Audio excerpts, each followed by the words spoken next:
Hello there, and as usual, I'm Aaron from Let's Stand Gamers, and welcome.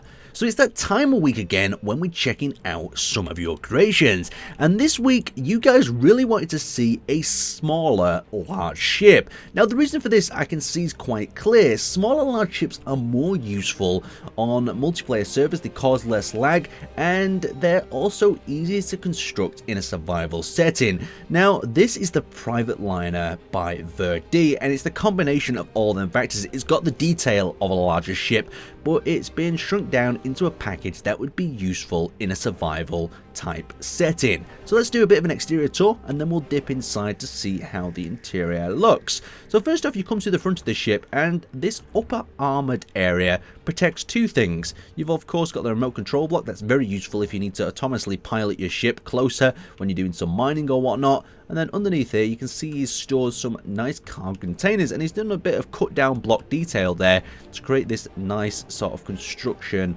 raft sort of effect, like they're being held in place with them triangular cross sections. A very nice bit of detailing, but you can see how it's ribbed the whole of this area as well, just creating more depth into the design. So as it comes into this section, you've got his communications array that is then backed by a hydrogen tank. Since this is a private liner, he's not expecting it to get into too much combat, so some of these areas are quite exposed. So you've got himself two hydrogen tanks there, and on either side he's combined the, I believe this is like a, let's have a quick look what this actual block is. I think it's a battery.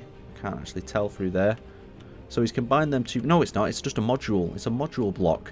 So he's combined the module block with this little tile on the top there just to create even more detail in the design. And what's great about this is the cockpit is particularly protected. If bandits try to ride this sort of steal or raid this luxury liner, the pilot will be able to get out of there and remain protected at the same time. So as it comes into this area, the actual hull of the ship starts to expand outwards and inwards. At the top you can just see how this slope contracts in. We've got the thrusters tucked in at various sections, and each one of these lines just creates that depth from the detail in perspective from a distance, and it's lovely to look at.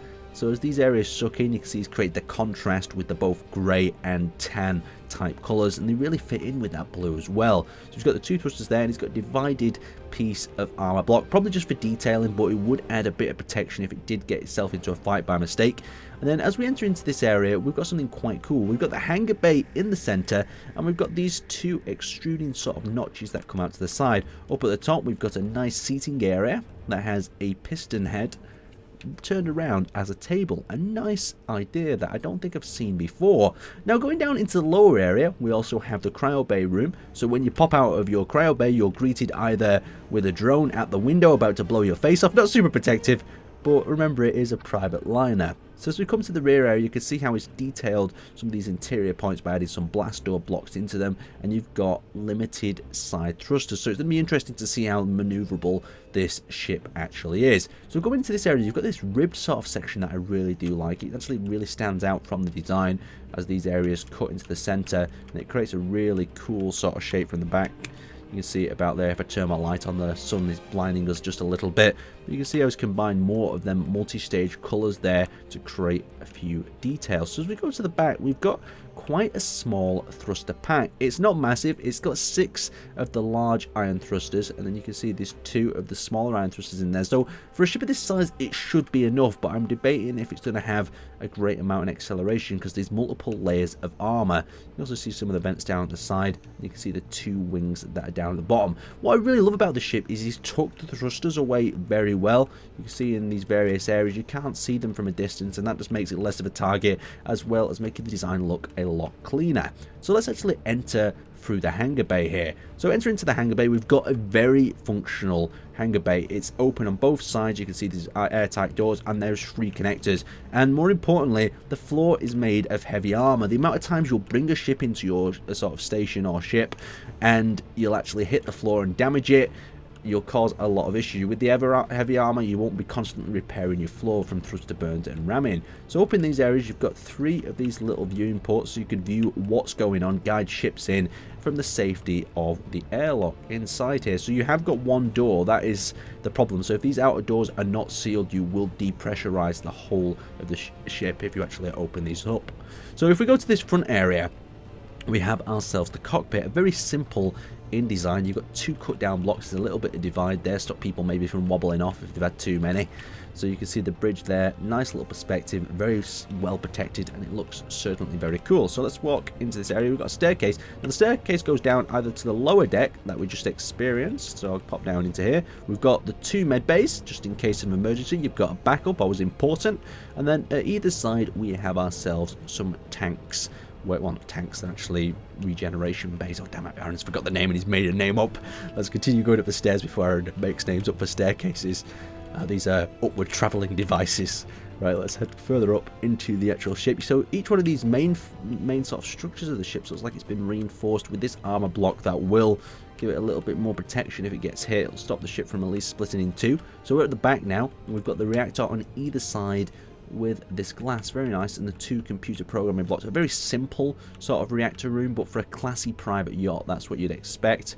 So let's go up the staircase and keep going up. So multiple staircases going up here, nothing too fancy about them. And then we enter into the gyroscope and engineering corridors. They're nicely lined up there. Gyroscopes are nicely centered as well. Perfect in design. We'll have to activate all them and turn them on so the ship will actually function. And as we come through into this area, we've got another dividing door. He's used the simple doors. He's not got too fancy with the doors with the windows. So you can see what they've done through here. Just a simple combination of the programming block. It's a very simple interior, but it's very detailed at the same time if you understand where I come from. There's colour combinations gone in. You can see he's got the grey and the sort of beige colour going on, as well as the reactors in various areas. Let's go actually to the front. So that's the whole of engineering. Behind this door is the front cargo area. There is no air and no gravity. So great. There we go. There's the cargo bay that we can access from these side sort of struts. So let's actually head to the bridge and give ourselves a little bit of a test flight. Now, you guys were saying in previous videos you'd like me to test a lot of these ships out in sort of fighting situations. So let's actually turn our thrusters on, turn our gyroscopes on, and let's close up our interior hangar.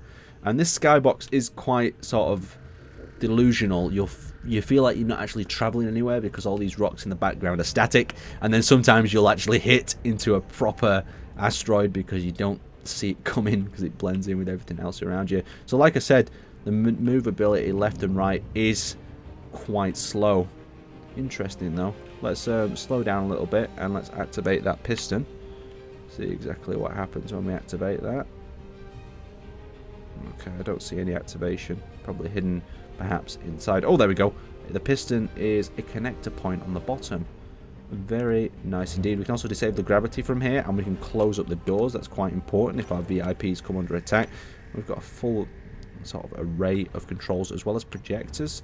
So I'm guessing we can project ships to build in the hull. Let's go back to the main menu for a second and open up our cargo bay doors just to see. Ah, the projectors project the shield doors on either side. Very nice. A beautiful extra touch there.